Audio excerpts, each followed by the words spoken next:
Olá pessoal, aqui é a professora Gisele para mais um vídeo explicativo. Hoje nós vamos ver o que acontece quando a medida de um lado do triângulo retângulo ela está representada em forma de raiz quadrada ou um número inteiro mais uma raiz quadrada. Quando a medida não é só um número inteiro, tá? Então, nós vemos aqui nesse primeiro triângulo retângulo que a hipotenusa é raiz de 7 e os catetos são x e 2. Aplicando o teorema de Pitágoras nesse triângulo retângulo, nós vamos conseguir descobrir essa medida x. Então, vamos ver o que acontece. Só lembrando que teorema de Pitágoras é a hipotenusa ao quadrado igual um cateto ao quadrado mais o outro cateto ao quadrado. Então, substituindo essas medidas, nossa hipotenusa aqui é raiz de 7. Então, vai ficar raiz de 7 ao quadrado igual um cateto é x, x ao quadrado, mais o outro cateto é 2, 2 ao quadrado. Belezinha. Quando uma raiz quadrada está sendo elevada ao quadrado, nós temos que elas são operações inversas. Operações inversas se anulam. Então, a minha potência 2, meu expoente 2, se anula com a minha raiz quadrada. O que sobrou aqui para mim? O 7. Então, quer dizer que raiz quadrada de 7 ao quadrado é 7. Aí, nós temos x ao quadrado mais 2 ao quadrado. 2 ao quadrado é 4. Vou manter o x ao quadrado e o mais 4 eu vou passar para o outro lado para podermos resolver essa equação. Esse 4, a operação dele, é a adição. Então, invertendo a adição, nós vamos ter a subtração. 7 menos 4, 3.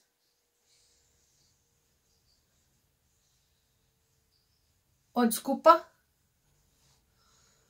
Então, nós temos 7 menos 4, 3 e x ao quadrado. Se de um lado eu tenho a potência, o inverso é a raiz. Então, eu preciso fazer a raiz quadrada do 3. 3 é um número primo. Esse número primo aqui não existe raiz quadrada dele, inteira. Então, eu deixo dessa forma. Quer dizer que, nesse triângulo retângulo aqui, esse cateto mede raiz de 3. Então, nós descobrimos aqui o cateto. Próximo exemplo. Nesse triângulo retângulo, nós temos que a hipotenusa é 14 e os catetos são x e 5 raiz de 3. Substituindo no teorema de Pitágoras, nós vamos ter 14 ao quadrado igual a x ao quadrado, mais 5 raiz de 3 ao quadrado. Lembrando que esse é um número que está sendo elevado ao quadrado. Então, eu vou deixar ele entre parênteses e vamos resolver. 14 ao quadrado é 14 vezes 14, que vai dar 196. X ao quadrado mais. Reparem que aqui nós temos o 5 e o raiz de 3. Os dois são elevados ao quadrado. Então, como que vai ficar? 5 ao quadrado, 25. Vezes, raiz de 3 está sendo elevado ao quadrado. Eu cancelo porque são operações inversas. 3. Então, eu vou ter 196 igual a x ao quadrado, 25 vezes 3, que vai dar 75. 75, vou passar para o outro lado, invertendo sua operação. Então, 196 tira 75, eu vou ter 121. Que é igual a x ao quadrado. Potência de um lado, o que que eu faço do outro? A raiz 121 tem raiz quadrada exata. Qual é a raiz quadrada de 121? 11. Então, quer dizer que esse meu cateto aqui mede 11. Descobri meu cateto desconhecido. Pessoal, vocês sabem que a raiz quadrada, o resultado é tanto positivo quanto negativo, né? Então, na verdade, aqui a raiz quadrada de 121 é mais ou menos 11. Mas por que que eu estou utilizando o 11 positivo? Porque é uma medida. Medidas não são negativas, ok? Então, por isso, em todo cálculo referente a uma figura em que nós estamos usando medidas, nós descartamos a unidade negativa. Próximo exemplo, temos aqui um triângulo retângulo em que a hipotenusa é x e os catetos são raiz de 6. Então, hipotenusa ao quadrado, x ao quadrado é igual a raiz quadrada de 6 ao quadrado, mais raiz quadrada de 6 ao quadrado. Resolvendo, lembrando que raiz e potência são operações inversas, elas se anulam. Então, raiz de 6 ao quadrado é 6. 6 mais 6 dá 12. Potência de um lado, raiz do outro. Meu cateto mede raiz de 12. Quando eu não tenho raiz quadrada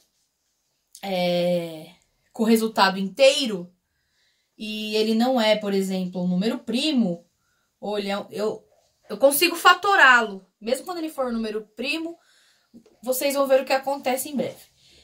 Aqui, ó, eu vou fatorar para melhorar essa minha escrita. Então, 12 fatorando 12 por 2 dá 6, por 2 dá 3. 3 dividido por 3 dá 1. Como que a gente melhora? Formou o parzinho, o número vai ficar fora da raiz. Números solitários ficam dentro. Então, quer dizer que o raiz quadrada de 12 é 2, raiz quadrada de 3. Vocês já tiveram aula de fatoração. Então, o meu cateto aqui mede 2 raiz quadrada de 3. Beleza? Como eu falei do fator primo, do número primo, aqui, ó, o 3 é um número primo, eu não consigo decompor ele, certo? Quando eu não consigo decompor, ele fica dentro da raiz, tá bom? Vamos ver aqui, ó, potência com raiz.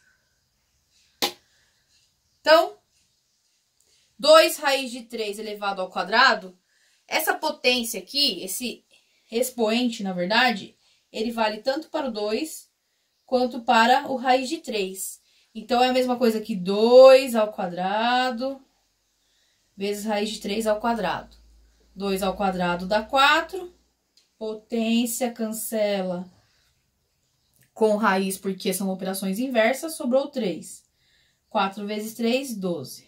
Então, quer dizer que 2 raiz de 3 elevado ao quadrado é 12. Mais um exemplo. 4 raiz de 5 ao quadrado. 4 ao quadrado vezes raiz de 5 ao quadrado. 4 ao quadrado, 16. Potência, raiz cancelam, se anulam. 16 vezes 5.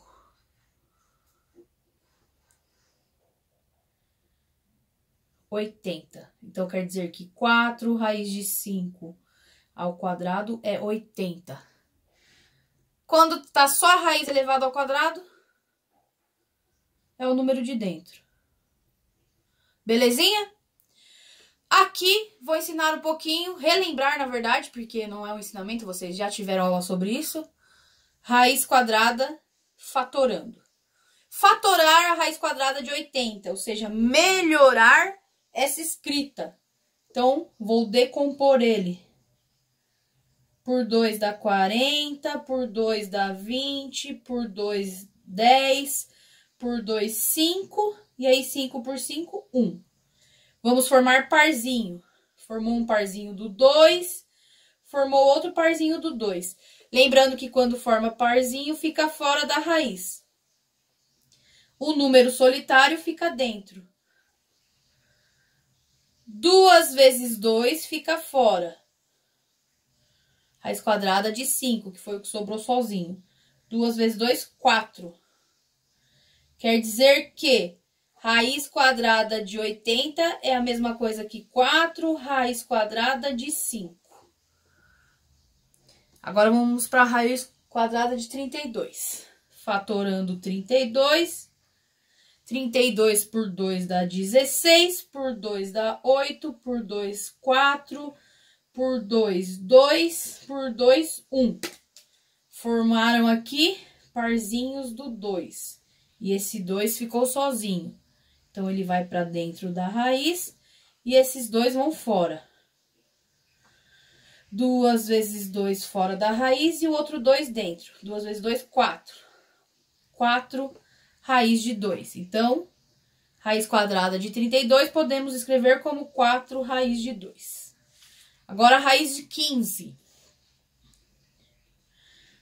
Decompondo 15, dá para dividir por 3, que dá 5.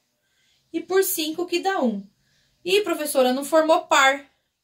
Quando não formam pares, eles ficam dentro da raiz. Dentro, dentro. Então, iria ficar 3 vezes 5 dentro da raiz, que dá raiz de 15.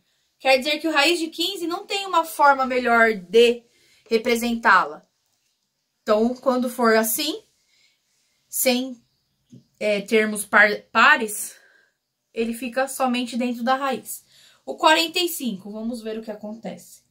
Por 3 dá 15, por 3 dá 5, por 5 dá 1. Parzinho do 3, parzinho fica fora, número solitário fica dentro.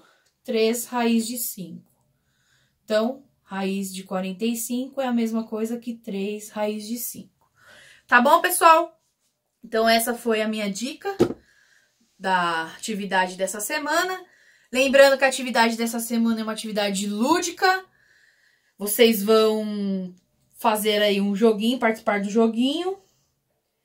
Lembrando de, quando vocês acessarem o link do jogo, por favor, eu acho que já é a 10ª vez que eu falo isso, se identifique de forma correta.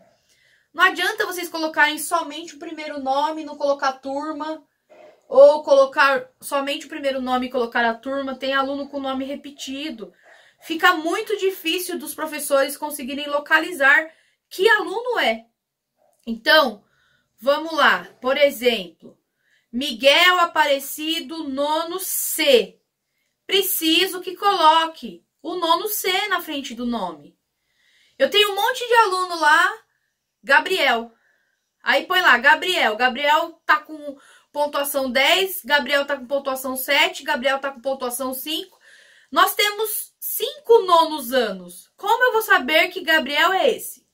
Então, é o seguinte, se o aluno não se identificar de forma com que o professor consiga localizá-lo na caderneta, mesmo que tenha participado da atividade, não vai ser computado, não vai ser registrado essa participação, tá bom? Fiquem atentos. A identificação de vocês é o nome completo e a turma. Tudo bem? Bons estudos. Fiquem bem, se cuidem. Em breve estaremos juntos. Lembrei de uma coisa. Essa atividade, esse jogo que vocês vão fazer agora, ele não tem tempo, tá bom? Não precisam fazer correndo ou responder qualquer coisa lá. Não. Tempo livre, por quê? Porque vocês vão precisar calcular medidas desconhecidas aplicando o Teorema de Pitágoras. Então, não adianta eu bater o olho lá e falar que o x vale 5, se eu não calculei. Não vai adiantar de nada a atividade. Não é somente o responder, o participar. Eu preciso ter o retorno de vocês do que vocês estão aprendendo, tá bom? Qualquer dúvida, vocês já sabem, pode deixar tanto no vídeo do YouTube, nos comentários, pode deixar lá no Classroom, na própria atividade, e nós temos nosso grupo de WhatsApp que serve para tirar dúvidas, tá bom? Um abraço, até breve!